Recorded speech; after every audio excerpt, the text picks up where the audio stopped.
Boss, parang ikaw yung nakikita ko nagko-claw machine dun, boss, ah. Malas mo talaga dun, Kabayan, hindi kita kilala, kabayan. So guys, nandito tayo ngayon sa Eurosuya second hand shop. Mag-isa nga lang pala ako, guys. At habang tayo naglalakad, uy, may nakita tayong Pinoy. Uy, kabayan! Kabayan! Kamusta? And guys, tumitingin sila ng gaming chair, kabayan.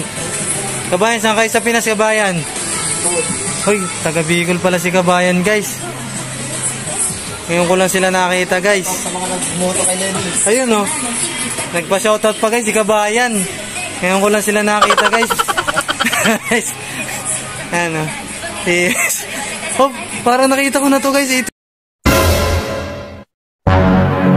Nakuha ng claw doon sa claw machine, guys, ah. Malas ka.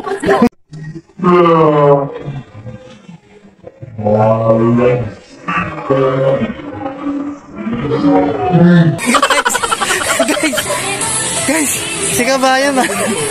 Bakit ito na naman yung boss? Boss, parang ikaw yung nakikita ko nagko-claw machine dun, boss, ah.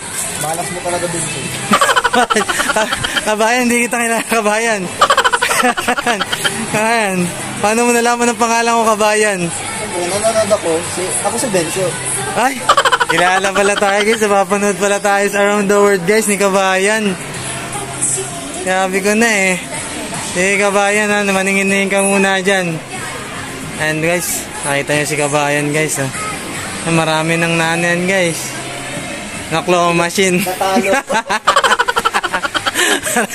Marami ng talo ko. Marami na palang talo, guys. Hindi pala nakuha. Pero marami rin ito nakuha, guys. Pag wala lang ako. Nagtatrabaho ko para sa claw machine. Ayan, guys, ha. Kita nyo naman, guys. Si kabayan, nakita na naman natin dito.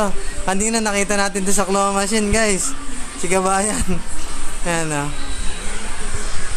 Yan lamang, guys. Balik tayo, guys. Love and peace out.